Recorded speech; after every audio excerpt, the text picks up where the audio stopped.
श्रीमन्नारायण नारायण हरि हरि ओम। श्रीमन्नारायण नारायण हरि हरि ओम। कह रहे हैं कि भगवती सती खाली पलों में बंसी बजाती थी। सुखदेव जी कह रहे हैं तो बंसी दे दिया। दुंदुभी बजाने का भी शौक था, उजे भी दे दिया। शंखनाद भी प्रिय था, शंख भी भेज दिया। सती को श्रृंगार करने का खूब शौक था, दर्पण भी भेज दिया। जिस गेंद से वो खेला करती थी वो दर्पण गेंद भी भेज दिया। सती एक मैना पाल रखा था, वो मैना भी भेज दिया। और प्रेम बस साथ में एक कमल का फूल भेज दिया, क्योंकि सती को जरूरत पड़ेगी, इसके बिना वो रह नहीं सकती। परंतु शंकर भगवान, संतों कह रहे हैं भगवान शंकर ये जानबूझ करके भेज दिया कि सती की मौत अब निश्चित है, लौट करके आएगी नहीं, और ये सब वस्तुएं पड़ी रहेगी तो मुझे विक्षेप पैदा होगा। एक संत कह रहे हैं भगवान शंकर सती जी को कमल का फूल भेजा, कारण तुम जा रही तुम्हारी शुभेच्छा है। भगवान शंकर के गणों दौड़ते हुए सती के पास जा कर के रोकते हैं।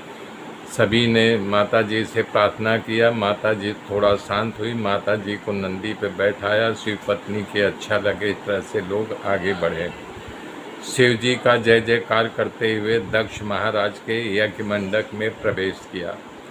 दक्ष महाराज यज्ञ सिंहासन पर बैठे हुए थे, जोर जोर से स्वाहा स्वाहा कर रहे थे।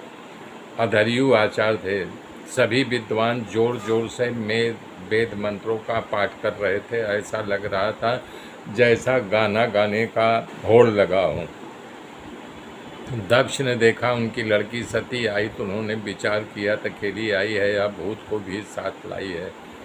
ऐसा विचार करके क्रोध भरी दृष्टि से उनकी ओर देखा। सती अपने पिता को देख करके दौड़ करके प्रणाम किया, परंतु दक्ष ने मुंह फेर लिया। सती को लगा कि हमारे ऊपर पिता का ध्यान नहीं गया, इसलिए फिर से जा कर के प्रणाम किया और बोली, हे पिताजी, मैं आपकी पुत्री सती आपको प्रणाम कर रही हूँ। दक्ष दूसरी बार मुंह फेर लिया, तब सती को वज्रघात हुआ। पिता को छोड़कर क्रोध वेश में वो आगे बढ़ी। उनकी बहनें, उनकी माता प्रेम से मिली। सती माता को भेंट करके खूब रोया, कारण बहुत दिनों के बाद मिली थी। बहनों भी रोया भेंट करके, परंतु दक्ष से डर से सब भयभीत थे। अपने पिता के द्वारा अपमान न हो जाए, इस डर से कोई भी सती के साथ ठीक से बात नहीं की।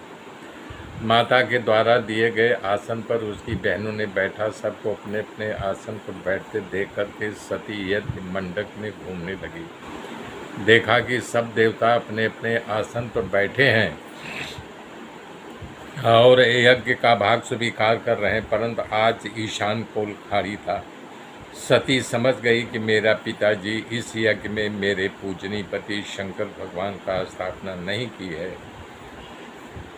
माता सती के हृदय में आज भगवान शंकर के प्रति प्रेम जागा है, कारण दक्ष प्रजापति द्वारा अपमानित हुई है। इसलिए उनको लगा कि मेरे पति सच कह रहे थे कि जहाँ निमंत्रण आवकार न हो वहाँ पर नहीं जाना चाहिए, लेकिन मेरी मति मारी गई थी। मैं उनकी बात न मान करके यहाँ आ गई। आव नहीं आदर नहीं, नहीं नैना में स्नेह, ते घर कबहू न जाइए, भले कंचन बरसे में। जय राम सिया राम, जय जय राम, जय राम सिया राम, जय जय राम। आगे की गाथा फिर कल जोड़ूंगा, तब तक के लिए जय श्री राम।